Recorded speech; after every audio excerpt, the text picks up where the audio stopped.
Hello, my dear new viewers. Today, with some trepidation, I want to introduce you to my game, Cozy Cabin or Cozy Hat. This is my first game, which I've translated into English, so I can bring it to English-speaking countries.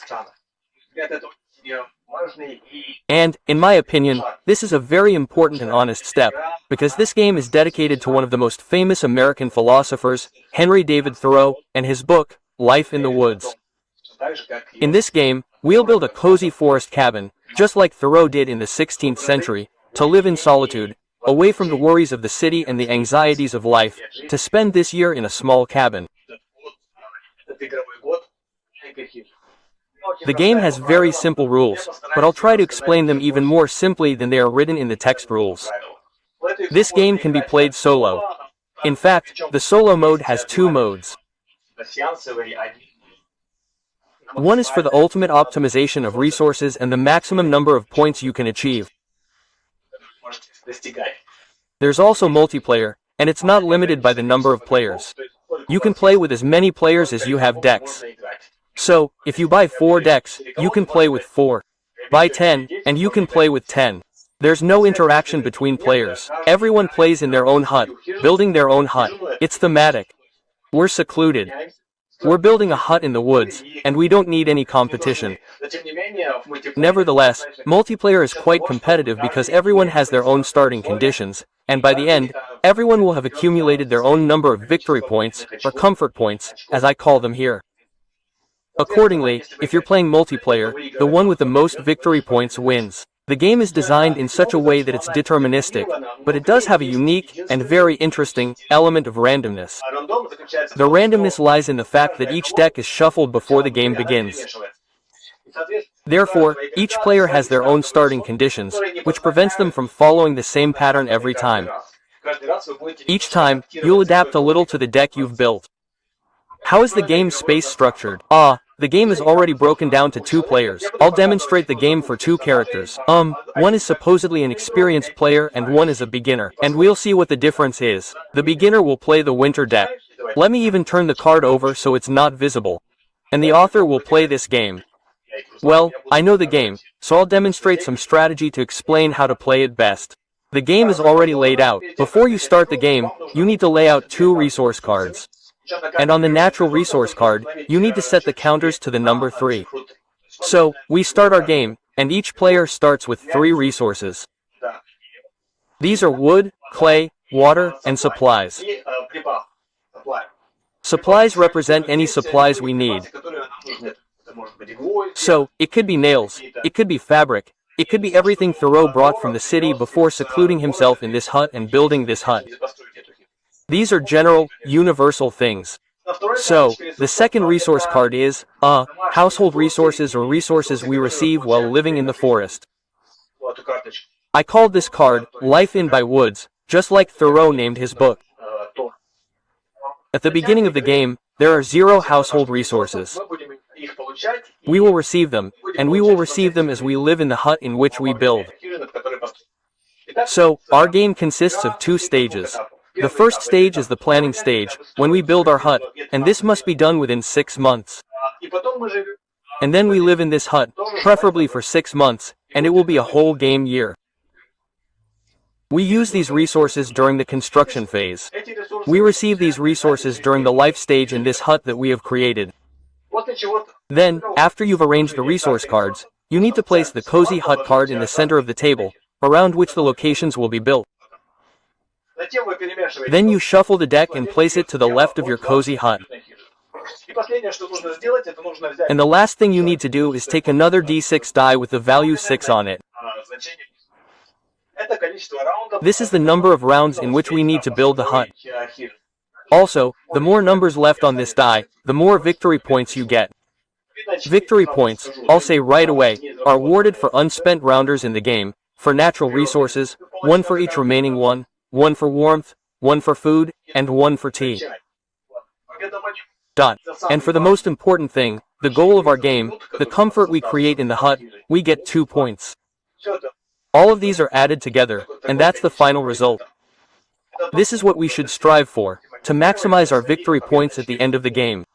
Well, and also to create a hut you'll want to live in. And getting ahead of myself, I want to say that the game's balance is designed in such a way that you won't be able to build everything you want, and there will always be something missing. You'll constantly have to choose between investing in one thing or another. And you won't be able to create the perfect hut because, well, there's no such thing as a perfect home in the forest. We move there not to create comfort for ourselves, but to see our souls and feel peace and comfort. But of course, I won't talk about the game's setting in this review. It's very limited, very philosophical. And if you really want to immerse yourself in the cozy cabin setting of our game, then be sure to read David Thor's game, Life in the Woods, if you haven't already. I think it's a masterpiece, although it's almost impossible to read these days. The language is very outdated and complex. But if you're feeling unsettled, if you're feeling the stress of fast-paced city life, then this book can be a remedy. I highly recommend reading it when you're worried about the stress of city life. So, in the game, we go through 2 stages, planning and then living in the woods. Planning involves the player drawing the top card from the deck. Let's say we're a beginner, let's start playing. They draw the top card from the deck and place it in the center, or simply hold it in their hand. The player can fully examine it from all sides and also look at the next card, but they can't draw and look at the next one. It's not allowed, just like that. That is, he can only plan one move ahead, one card ahead. But he can study the card he's drawn in detail. The cards in the game are double-sided. On one side is the so-called nature side, and on the other side is the so-called home side. You can build your hut anywhere on each of these locations. And the card represents the place you can go when you live in your hut. So, let's say you built a well, then while you're in the hut, you can go out and get water, for example. And this is symbolized by an icon next to the name. So, this drop icon means that when you live in the hut, you can go out to this well and get one water. On the home sides, there are 2 icons next to the name. On one side is the consumption icon, on the other is the receiving icon. So, for example, here is the comfort icon. Unfortunately, it disappears in the second chamber, but it's beautiful, yellow. So, to get cozy, you need to drink some tea. See, here we have tea and a book, meaning you can read a book over a cup of tea and get a really nice feeling of cozy. And the image, I think, evokes this cozy feeling. Imagine that after walking through a snowy forest, you come home, light a fire in the fireplace, and drink a cup of tea. Of course, that would be a cozy point. So, to get this point, you need to spend a tea point, that is, a tea point. This means that if, say, you have a location like this in your hut, then when you get there, you need to spend the tea you should already have, and then get cozy. So, for example, if you had 1 tea and 0 comfort, then by coming here and reading the books, you spend 1 tea and get 1 comfort, which is quite advantageous because you spent 1 point and got 2. Also, it's very important to note that if you arrive at a location and can't consume a resource, then the game and your life in the forest ends, because, well, you didn't prepare well, you didn't build well, if you can't consume what you planned. And the further difference, the fundamental difference between the natural side and the domestic side, is that the domestic side always has a consumption icon and a receipt icon, while the natural side only has a receipt icon. Also, to get this location next to your hut, you must pay a certain amount of resources to build it. The resources required to build it during the planning stage are indicated under the image. Building a domestic location usually requires more resources, since, well, it's more difficult to build a domestic one. So, what can we do in the planning phase? When we draw a card, it's our first turn. We've drawn this card and learned that it can either become a well or a book. We could theoretically build either, but not right now, because when we draw a card, we can only manipulate it. We can only build the top side. If we were already in the deck with this or that side up, yes, we could then build a book. But right now, we can only manipulate the well, although we can learn that it could potentially become a book. What actions do we have with this card in the planning phase? There are two types. The first type is construction. You can pay the resources listed here and build it here. And, in principle, this makes sense. Let's try building it right away for a beginner. He's just learned that locations can be built. He says, yes, let me build it. I have resources. I have 2 trees. I have clay. I have water. Let me build it, especially since water is always needed. I'll leave my hut and draw fresh water from there. I will. Good. And on his first move he says, I want to build right away. To do this, he spends 2 trees. 2 trees. He has 1 tree left, and 1 clay, 2 clays and 1 water left. 2 waters left, after which he can choose any place around the hut and build. Well, let's build here. The planning stage ends. Then, when we build all 8 locations, pay important attention. What is a month? This entire deck, when it moves here, and this is 1 game month. In a month, you must build at least 1 location. If you haven't done this, then the game ends and well, you lose. Try to build at least 1 location per month. To remember, you built in whether it's this month or not, I recommend taking this die and placing it in the center of the hut where the building was. We're in the first round now. Well, that is, it will decrease later. The round ends when you scroll through the entire deck. We'll talk about scrolling the deck now. And this is the current month. This is the current month's deck. When we scroll through it, 1 month of construction will end, and we'll move on to the next. After that, the counter for these months will decrease. Let's see what the second, more experienced player will do. He sees that he has a forest location. Very beautiful, wonderful. Unfortunately, it's not so visible in the camera, but you can take a look. It really is beautiful. What does the forest give us? Should we build it right now and spend resources on it? No, we probably won't build so early. We're more experienced. What else can we do with the card besides building? Besides building, it can be put off until next month. And this is much more important, part of it, at least during the construction phase, because you won't be building that often, but you'll be performing the other actions frequently. And so, the second action besides construction is that you put the card aside for the next month. And you can put it aside for the next month in 3 ways. The first way is to simply put it aside and get the resource shown above, on the top icon. These are the resources we get during the planning process. If we simply put it aside without doing anything, we simply get this resource, and we must get it. If we put it aside to get resources, we must get the resource. In this case, it's 1 tree. That is, we've collected 1 to 4, making it 4 trees. Well, symbolically, this means that we simply went out into the forest and collected some dead wood or some sticks for heating. If we go deeper, we can find a lake there and collect water. What does this mean? Besides what we could do to put it aside, what else can we do with this card? It can be flip it over and put it aside.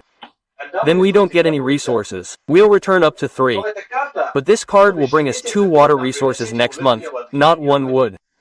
That is, when we return this card again next month, it will bring more resources to the others, because we went deeper into the forest, we found a lake and will draw from there. And in principle, this is not bad, because we watched how the other player builds his hut. Oh, he's already provided himself with water. That's great. Come on, I want water too. And so I will not get wood from this forest, but I will simply flip the card and put it aside for the future as a way to get 2 water resources. But now I don't get anything, that is, I spent my action on flipping the card. And the last action that can be performed with the set-aside card is to flip it to its home side. That is, in this case, we have a frying pan for frying food. But in principle, if we later want to process the supplies into food, here, unfortunately, it is not visible, because that everything is green.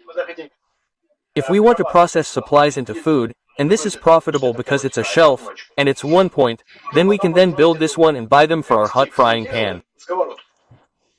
And we should plan this right now if we want, but for now, I probably don't want to do this.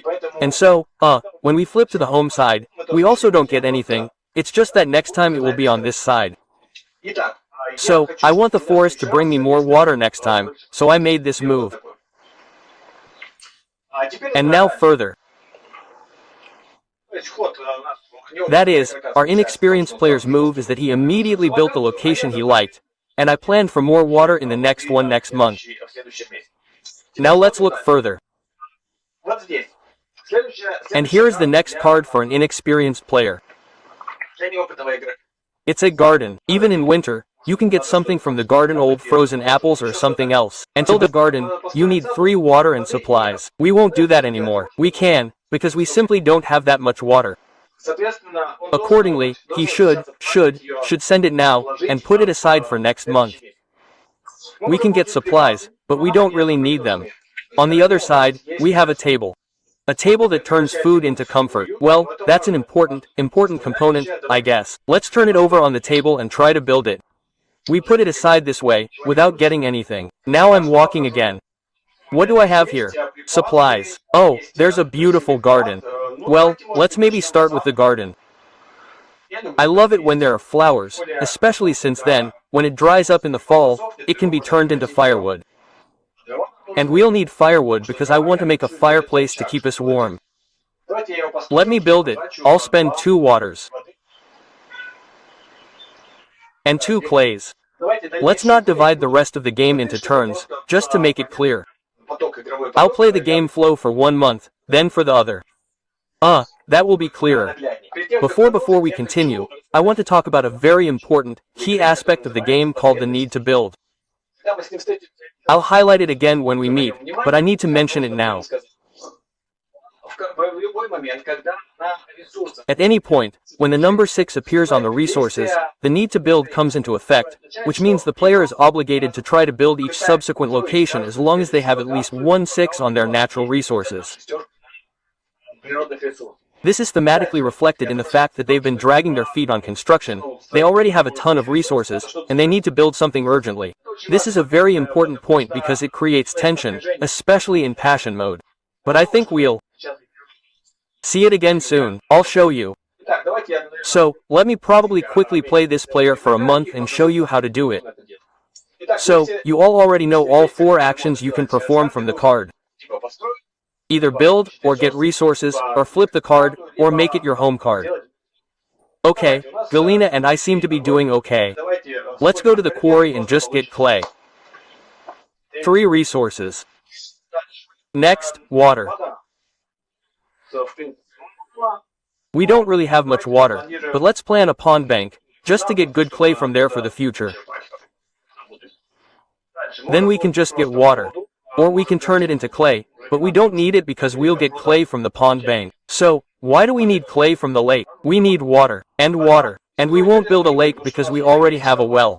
Why build a lake next to a hut? Or rather, a hut next to a lake? So we can just get water or plan to build a fireplace. Well, for now, with the fireplace, let's probably just go with water. Just water, yes. I'm already starting to philosophize, as if I were an experienced player. Let's just play like a person playing for the first time. That is, he learns some skill. Here we have hills. Well, let's try swimming. Especially since we will have water. Let's heat it up, we're swimming. Especially since this is a winter deck and they probably want some warmth there. And we'll plan on building a bathroom. And then just wood, especially since we don't have much of it. Let's make it to 2. We don't need water anymore, but let's probably plan to have more. And now we get 3 more wood. We went into the forest, and there's a boat. The boat provides supplies, well, for fishing and all that. And at the life building stage, and now we still have supplies. Maybe we should build one, but all the trees are good for that. Or a warm, cozy place. Well, let's plan that. Home construction. Okay, now there are garden beds. There they provide. Let's take what we have. Supplies. Supplies again. Well, let's say there are 5 supplies. So our winter player has finished the first month. This is the next month, which we have worked on. Now, to start the new month, firstly, let's remove the cube from here. Because it symbolized that we were building something, so we wouldn't be disqualified. Now we have to reduce the round. Let me remind you that these are victory points at the end. That is, it is advantageous to build not just 1, but more, so that more points remain on this cube. Now we will have a second round, and 5 points for it, if we finish the hut right now. Obviously, this is impossible, but nevertheless. And after that, this deck of the next month becomes the deck of the current month, without changing, without shuffling. That is, all the cards that we turned over and changed sides, they all remain as they are. Let's now play the month and for the first player, for the summer player. And what do we have here? Well, let's probably just take water. We have very little of it. There's also not much from the clay card on top. And supplies? Well, let's take supplies. 4. And so, yes, I think we'll make this quarry, the bank of the pond, so that there's more clay in the future. And so with water, we're already fine with water. And clay for food. So, this is a dish that allows you to make clay dishes and then eat from them. It would be nice to build it, but we will use up a lot of supplies. Let's probably plan it, but let's not build it for now. And so we have a siege. We just need supplies. Let's add supplies to 5, so that later we can build our wonderful dishes. So, clay. Clay on the hills. Let's take clay up to 3. And wood. I need wood too. But so far, not yet. Wood. Up to 4 and a boat. Look, if I take supplies now, then I will have 6 in supplies. I will be obliged to build a lake. And we basically need a lake, yes, because we will also need to get water from somewhere. We can, in principle, make it, but then all our water will go away. We only have 2 waters left. Yes, if there is a need for construction and you can't build it because you don't have enough resources, only then, as usual, you put it aside according to other rules. But then you'll have to keep building. That is, the 6, while the 6 is on resources, you're obligated to try to build something. Well, let me demonstrate this. Although, in fact, when the need for construction arises, it's a sign of an inexperienced player. Here's a small spoiler for you right away. Well, let's just show you. Look, if I now take supplies from the boat, well, I sailed somewhere, found something, some tasty seaweed, we get 6 resources in supplies. The law of the need for construction comes into play. Oh, by the way, I didn't mention that I was already building, but nevertheless. Now I have to try to build each subsequent location. I can't put it aside, or flip it, nothing. I have to try to build it. I can build it because I have 2 water and 2 supplies. Moreover, since the supplies are no longer a 6, so the need for construction goes away. So I don't have to build the next one, but I must build this one. Well, let's build a lake here. So, I'll have a garden on one side of the hut, and a lake on the other, where you can swim and collect water. I think it's working out great. So, I built 2 locations in one turn. After that, I also removed the cube that marked that I built this month. I reduce it to 5 and, I make the next month current, after which a new month begins. And we repeat. Let me play for myself now, because I barely remember what I wanted, and then for the so-called newbie. So, if we take the supplies again, then nothing will threaten us. But I want to plan a fireplace. Next, a tree. I'll get a tree from the garden. And I don't really need a tree. But I probably want to drink some tea from a teapot. That's why let's plan some tea. And then some tea. And the hills. And by the way, I need water, because I'm in a real bind with water. So for now I'll just get it. Let me probably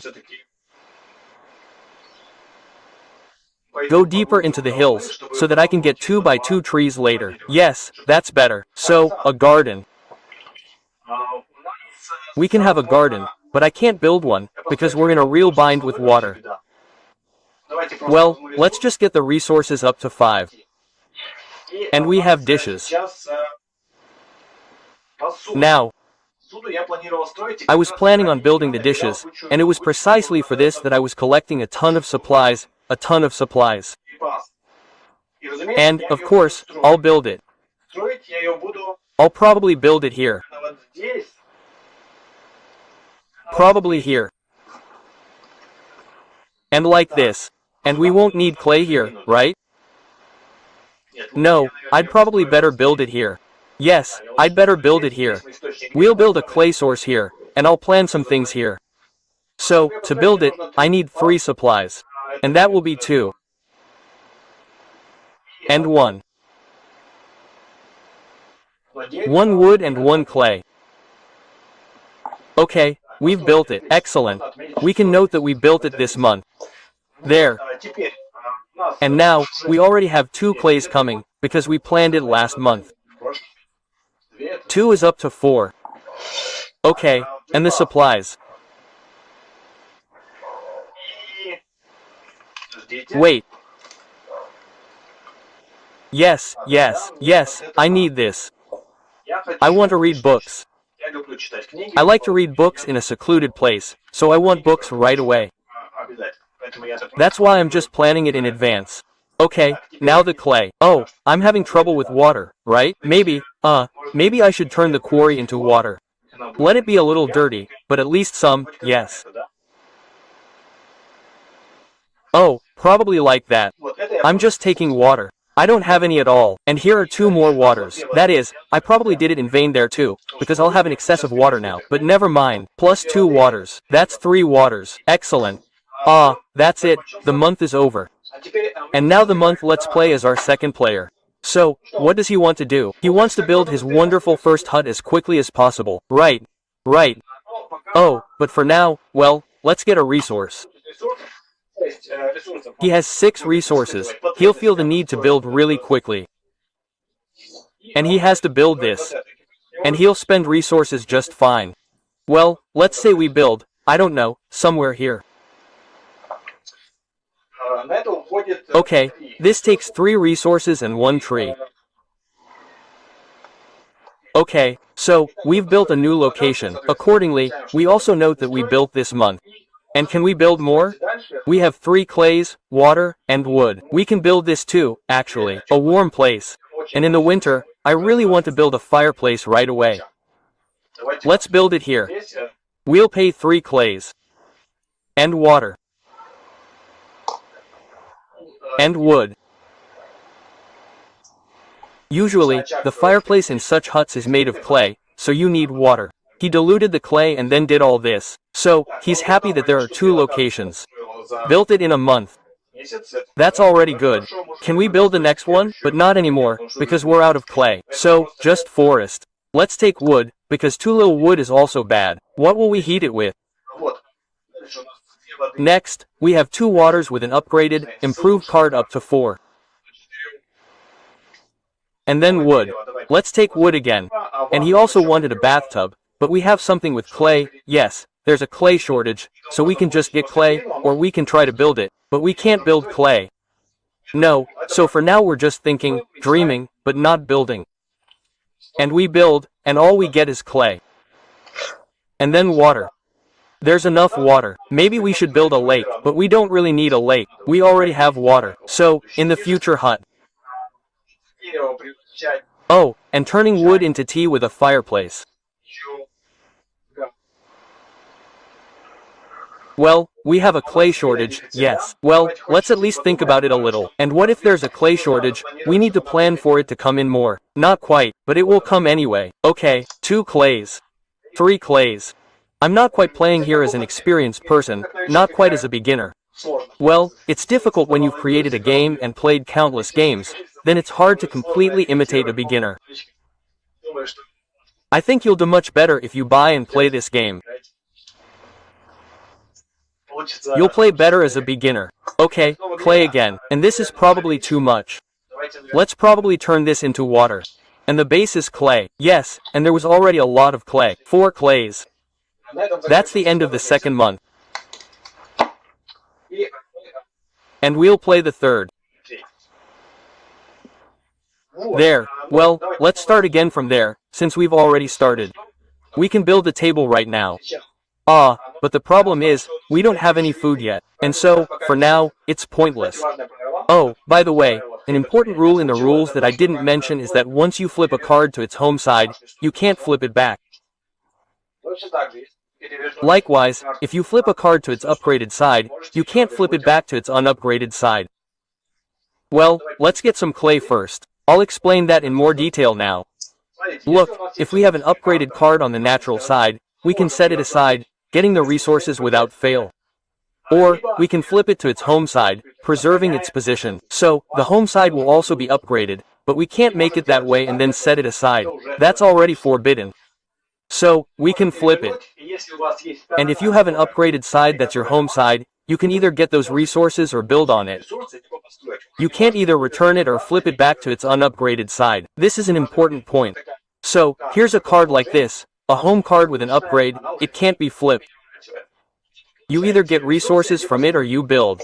That's it, but we need water, basically, well, water. If we get water, we'll have a need for construction. Again, a 6, which means we have to build. Oh no, clay will come in handy. Clay will come in handy, so we can build it. We can build. Oh, that'll take 2 waters. That'll just take away the need for construction. And, oh, 1 tree and 1 supply. Where should we build it? Well, somewhere. Right here. And so, the need is gone. We have clay again, clay, and we have 5 of it. That would be too much. You can't get more than 6. The extra resources are wasted. So, maybe we should flip it over and get tea from the tree. And we needed tea somewhere, but we use wood in the heat. Damn. I wonder how the neural translator will translate this. My, these old-fashioned ones. When I started writing this down to present it to English speakers, and to viewers and players, I vowed to use as few words as possible that would be difficult for a neural translator to translate. But I got carried away with the game, and forgive me if something is unclear, it's not my fault, it's the translators. I'm really trying, but I get a little carried away. So, anyway, we don't need clay now. Although, why? We dreamed of building a bath. Why not? Let's get light and 2 clay. That's the maximum. Accordingly, we will have to build a bath. And so, 2 waters. 2 waters will be 2 left, then 2 trees and 1 clay. That's it. That's exactly 5. There you go. And where to build it? Well, of course. It should have been here after the lake, but we already built it here. Well, never mind. In any case, when we go. Oh yeah, I probably should have said at the beginning of the rule that once we finish building the hut, we'll live in it, and then, clockwise, go through all the locations and get what's written there. Accordingly, we'll get water here, then we'll get supplies, and only then will we be able to bathe, having used up the water and gotten warm. There, but not bad. We only have 3 spots left. Not enough, of course, but, well, still good. Okay, next, wood. We'll take wood, of course, because we have 0 wood. Okay, 2 waters. Water is also needed. 4. Okay, we went into the forest for 1 more tree, got it, got wood. Okay, supplies. Supplies are also needed. This is important, up to 3. The month is up. Let's move on to our hut, a wonderful summer hut. I have enough resources. And we'll take 2 waters, of course, because it was really pointless to go deep into the forest to get to the spring. That will be 5 water. And now we probably don't need to get water again, but because I don't want to build a quarry. And we'll be forced to build one if we take water now. What do we have there? Fire for comfort. Well, I don't know. Let me do it like this for now. But now 2 water. And I don't need that right now either. What do we have there? Supplies for tea. We needed tea somewhere. Let me probably do it like this. I'll plan for dried herbs from which we can make tea. And let's do it like this. And let's not forget that we definitely need to build something. And we wanted to build books. Yes, we definitely wanted to build them. But we don't have tea yet. But I'll build books here. To build something here that will give me tea from water. Yes, I'll build it. I'll spend 2 supplies. Wood, clay and water. Clay and water. Okay, I've built it. Okay, now. 2 clays. Well, let's take it up to 5. Supplies. Supplies are needed. 1. Okay, 2 trees. 2 trees are needed. 4. Then sweat. This is what I plan to build from the kettle into the water. That is, I need to build this too. Of course, I'm building it. Yes, K. Fortunately, I managed to get 1 supply, 3 water. Water has become scarce in 1 tree. Okay, good. Okay, great. And now we have this left. And I think we'll build it too, especially since I just happen to have it. I'm building it here. And to spend 3 clay to get to 2, 1 water and 1 tree. Okay, great. Very good. I only have 2 locations left. The enemy has 3. We finish the month, and we remove this. And he becomes the 3rd, 3. I think we'll finish right at 3. Or maybe not. I need to think about this. Let me start with myself again, because I have a specific plan and I need to implement it. So, we'll take 2 trees. 2 trees. This is most likely the last round, so let's gather as many resources as possible for wintering. And here are 4. Now, supplies. I have no supplies at all, so let's take 2 clays. Damn, there are very few cards left, and we need to build something. Okay.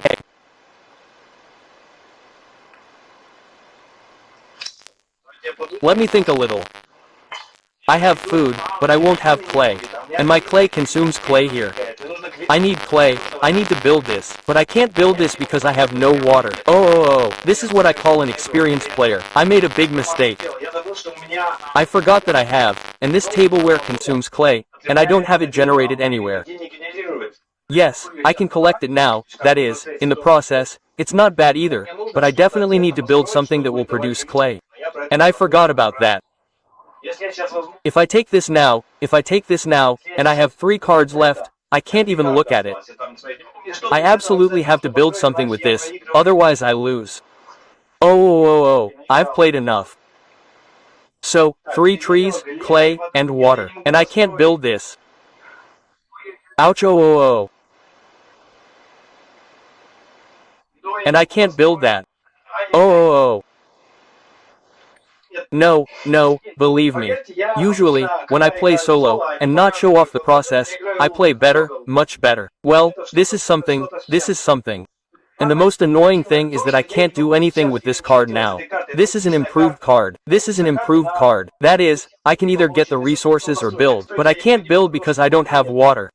I have to get these resources. And these resources give me 2 trees, which turn a tree into 6. And this means that now I have to build the next one, but I can't build it because I don't have the next location. I can't build it because I don't have 3 supplies. Okay, fine. There will be water there, huh? This is a shame. This is a shame, because right now, I haven't been able to build anything for a whole month. This is ridiculous and unexpected. Yes, I can turn this over now, because I can't build it, but that won't give me anything. Yes, I get clay up to 6. Now I have to build. But with water, how can I talk about water? Now I have to build it, but I don't have the water to build it. I get 2 water again, but it's too late, because I haven't built anything. And according to the rules of the game, if you haven't built a single location in a month, that's where your planning stage is over. And now you have to wait for the next players to finish playing. Yeah, we can live in this incomplete hut for a while, huh, but that's only 3. Well, that's good. I'll show you, because in reality, this hut was built by an inexperienced player, because only inexperienced players can have an unfinished hut. It's really rare. It's probably only possible in the very first games. How did I play like that? Well, it happens. Let's then at least build a complete hut for the inexperienced player. So, he's starting the 3rd or something like 4th round. Phew. And that was very unexpected and very funny. Yes, points still count, even if it's incomplete, because he might not finish it now, and then there would be at least some question about who won. But if he finishes it, he'll definitely win. Okay, let's see if he can build it. In principle, maybe right away, so that the construction is counted. Why not, especially since he needs to burn wood here. So let's build this garden for 2 water. And 2 clay. And that's it, he's reported. So he can keep playing for the next month, tormenting the experienced player. No, well, for now we'll get wood up to 3. 2 water. Well, that's probably good too. Up to 4. And what else will we need here? Here, our water will turn into heat. And here, wood will also turn into heat. Damn, that's not so good. Oh well. That's why he's inexperienced. Okay, but we should turn clay into something interesting. Water into tea. Water into tea. Well, our water will turn into heat, so there's no point. Let's just get wood up to 4. 2 clay. 2 clay. Or plan a fireplace. Wood will be consumed, so no. So let's just get 2 clay up to 5. And so, 2 water. 2 water will be needed for construction, and we will build this. Yes. But we need food, and we don't have any food anywhere. Yeah, we don't have any food at all. And I don't think anything there provides food. Food, yeah, that's not very good planning either, really, but we can hold out for another month. That's what we use for tea. Supplies. We don't really have any supplies for tea. Well, let me plan, I'll plan. And I can either improve this now, or build it, or get resources, and then we'll have to build the next one. Oh, what a difficult choice. But we don't need that because we won't have food. And we can't turn food into Utah because there won't be any food. So the game will end there. So I'll just adapt it like this. Like this, to just get more resources. Or, look, you can build it, yeah, better like this, so it doesn't have to be built. If I take clay, there will be 6, and next month I'll have to build this table, which I don't need because I have no food. So I turn it into supplies and start a new month. And the second, that is, 2 months left. If it is not built in these 2 months, then the hut will also be unfinished. Well, for now we take 2 supplies. That's good. And now 2 trees will force us to build the next one. Our next one will be a lake. We don't need a lake. Oh, how difficult. But anyway, okay, this is not an experienced player, and I'm just like, let's go to 6. Now he has to build. And we build a lake. There are plenty of resources. 2 water will be needed for this. 2 trees will be needed for this. And we will build it, well, somewhere around here. We've built. Now there are 3 cards left. Accordingly, we can take a tree again. And we didn't use a tree. We have to build again. Oh my. And then we build this. That will be 2 trees, 1 water and 1 supply. That's it. After we've built all 8 locations, the planning phase of the game immediately ends. These cards are gone, well, they're no longer in use. The hut is ready. Now the forest life phase begins. Everyone, even those who haven't finished building it, begins playing. The end triggers are 3 parameters. So, we can live any number of months, but the game ends when one of the forest life parameters reaches 6. 6. Or when you find yourself in an empty location, meaning you haven't finished building the hut, or when you haven't arrived at the location and can't consume it. For example, you arrive here and you have no wood. That's also where the game ends. Ideally, you should live all 6 months in the hut you've created. So, a truly nice, cozy hut will allow you to live in it for 6 months, 6 rounds. And each month, you go through all the locations, starting with any, clockwise. Let's demonstrate the so-called experienced player using our unsuccessful hut. So, you have to choose which location to start from. Well, it's probably best to start here, because at least we'll get something. See how it works. We go to the lake, got 1 water. The fact that all the other icons don't work here now, work in life in the forest. In the forest, only the icons at the top work. So, we got 1 water, 3. Now we go clockwise. And then water. We have to consume the water. 3 turns into 2. If we didn't have water now, we wouldn't be able to consume it, and that would be the end of the game. But for now, we've managed it. The water was used up and turned into 1 tea. We got tea. Now we go here, sit down at the table, drink tea and turn it into 1 cozy place.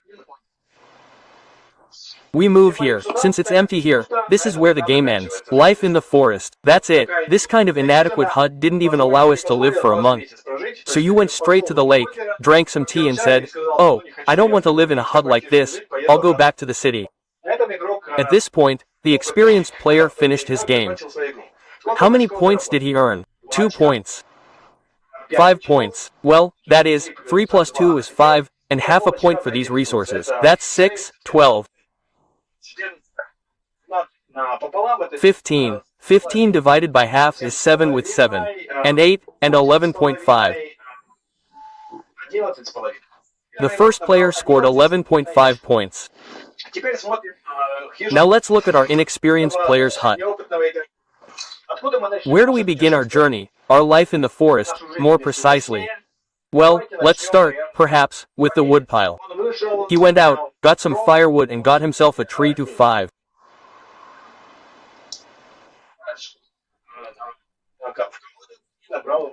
Then he went to the well and got water to 2, went to the beds in the greenhouse and got food and supplies there.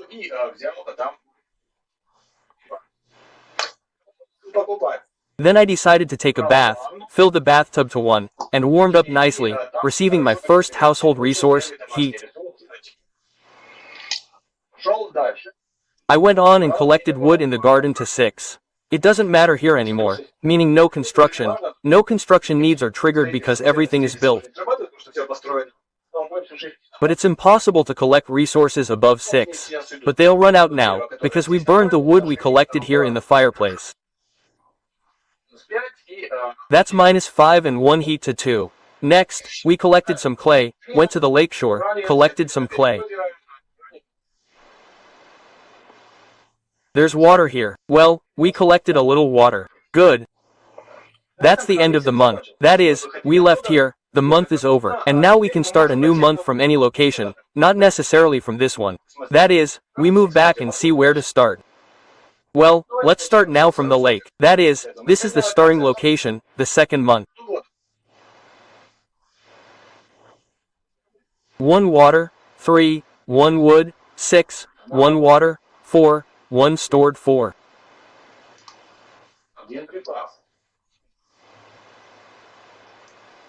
And 1 water was gone, and in. Turned into heat, up to 3, and we got wood, but there's nowhere to put it. But the wood turned into fire, up to 4. Let me remind you, there are 3 end-of-game triggers. Either you enter an empty location, or you can't consume, or when one of the household resources reaches 6.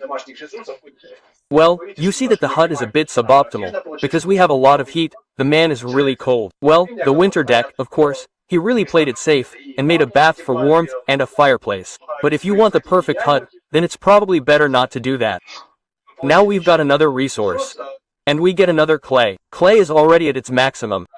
Now we're in our 3rd month in the hut. Where's the best place to start? Well, it's probably best to start right here, so that we can finish in front of the fireplace. So, we're in our 3rd month of living in the forest, getting clay, getting water.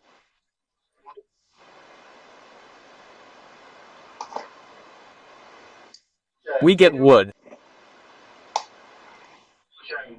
We get water. We get supplies. We spend the water on heat until we reach 5, which gets us a little wood, which is the maximum. And we burn the wood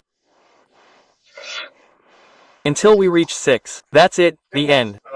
Since one of the household resources has reached 6, this triggers the end of the game, and we've only lived in this winter hut for 3 winter months, January, February, and December.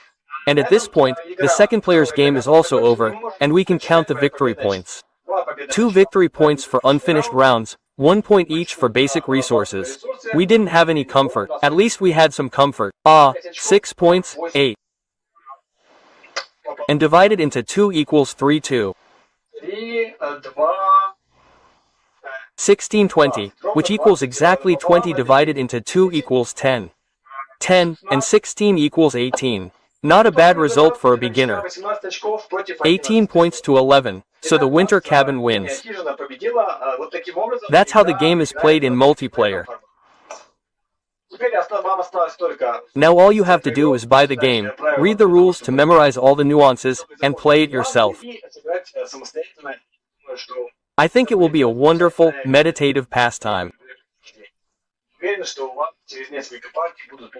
And I'm sure that after a few games, you'll create some amazing, really cool cabins, scoring over 20 points, and maybe even reaching 30, which is my personal record, so to speak.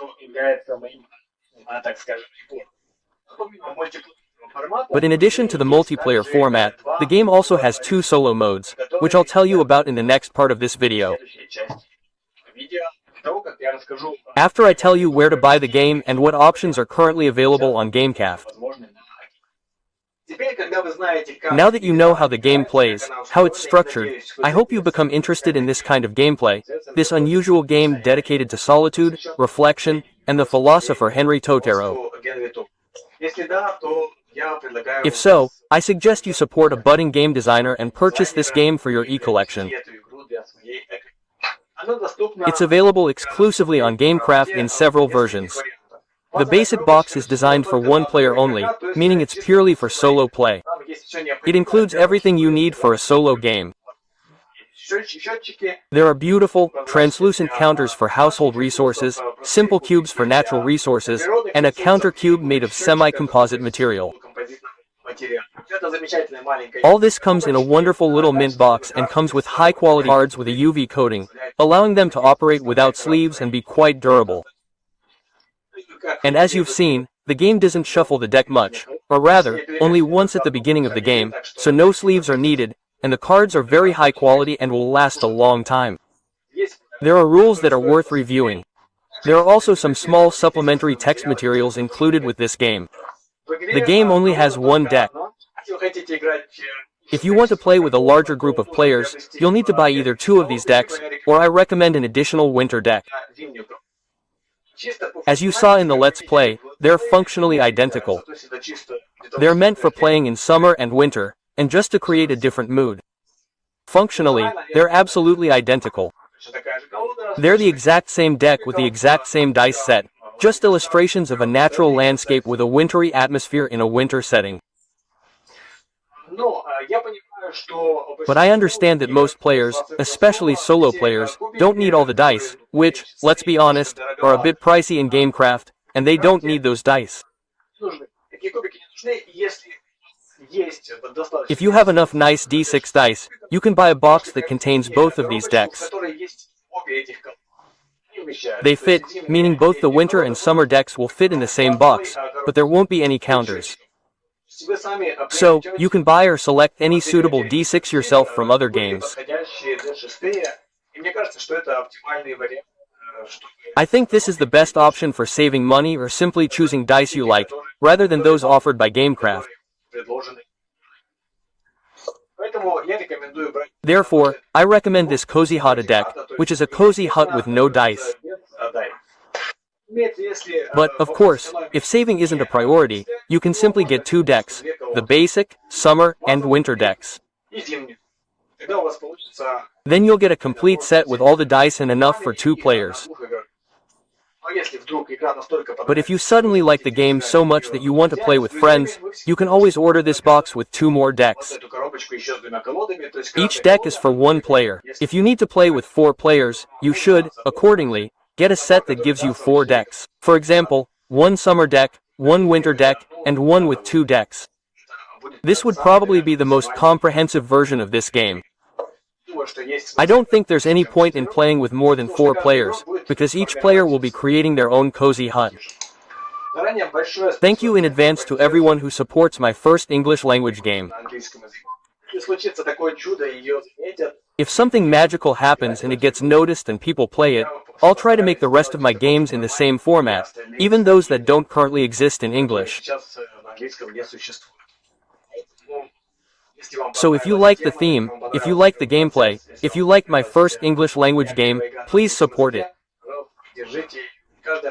Every purchase will be a huge miracle for me and a huge incentive to continue my creative work. All my games aren't just games, they also offer something beyond just gameplay. For example, this game introduces the player to a great, beautiful book. My other games allow you to see yourself from the inside. Overall, I really hope that thanks to this first English language game, my audience will grow a little, and maybe even significantly.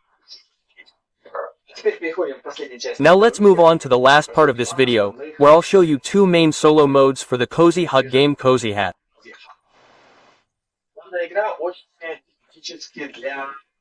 This game is very suitable for solo play, as it reflects Thor's loneliness, which he uses to discover himself.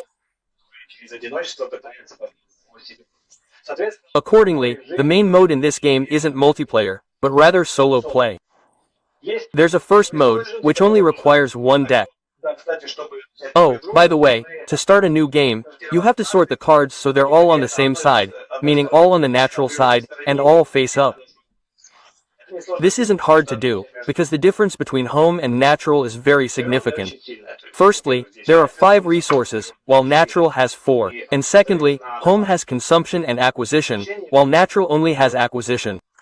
So, you take and return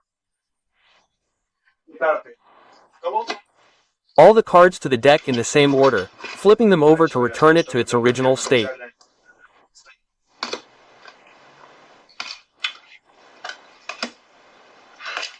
So, the first mode, solo mode, is no different from the multiplayer mode. You simply play, building your hut, trying to beat your high score, that is, to score the maximum number of points. It's not particularly difficult, but it's a very meditative and interesting pastime in which you'll achieve certain goals. Let's say it's not just the maximum score, but, for example, you could try to have the maximum number of household resources, or start from scratch with natural resources, which will make the game more difficult. Or try building a hut that provides, well, 3 household resources, heat, food, and tea, but no comfort. And at the same time, get the maximum from all of them, or, say, get 5 resources from some and 6 from only 1. Well, there are various tasks, but basically it's just beating your score, as in most Euro games with solo mode. But I came up with another solo mode for this game, which, in my opinion, is much more interesting, much more intense, and much smarter than the regular game mode. It's called Build to Match. The game variations, by the way, are in the rules. I won't go into everything, but I want to show you this one and tell you its rules because it's my pride.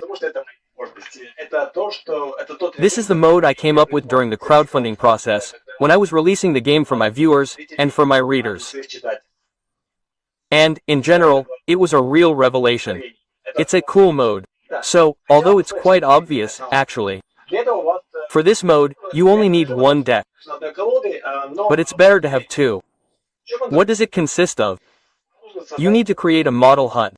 How do you do that? You shuffle the deck from which you will create the model hut. Simply shuffle, but also shuffle it onto the home side. That is, you randomly shuffle some cards, so you get home locations, natural locations, and all sorts of other things.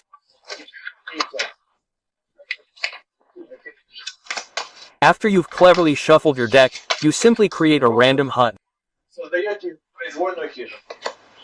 Let's say you get something like this. It might not be optimal, it might be completely stupid and silly, and you wouldn't want to live in it, but that doesn't matter, because your goal in this mode is to build exactly the same hut with your deck, according to the normal rules of the game, with the same locations, in the same position. If you fail to do this at any point, you lose immediately. It's a kind of patience game. And it's quite tricky for several reasons, because, firstly, your starting deck will be different every time. And sometimes it's really difficult to accomplish this task, because I don't know how to explain it without showing it, and I don't want to show it because I want you to try this mode for yourself and try to uncover its secrets. It's very difficult to manage your deck in this mode, since you can't build anything you want. You have to build specific locations, and then the need to build will be fatal. Because if you don't plan how you get and spend resources, the game might force you to build something you're not allowed to build, and you lose immediately. So, besides, well, in normal mode, you don't experience such stress with resource management. In this mode, you have to consider everything. What decks you're building in the future, how many resources you get, and a relaxed solitaire game in basic solo mode turns into a rather complex, tense one. That's the mode. The difficulty of this mode depends on how many home locations you roll in the model hut. The more there are, the more difficult it is. For example, I was never able to build, I was never able to win in this mode with 7 home locations.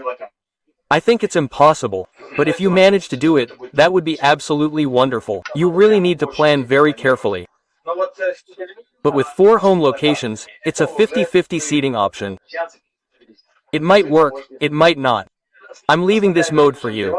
Please try it. Yes, you don't necessarily need 2 decks for it. That is, you can do it with 1 deck, take a photo, for example, or just sketch it and then play with that same deck. But if you have 2, it will certainly be more convenient. What's the difficulty of this mode?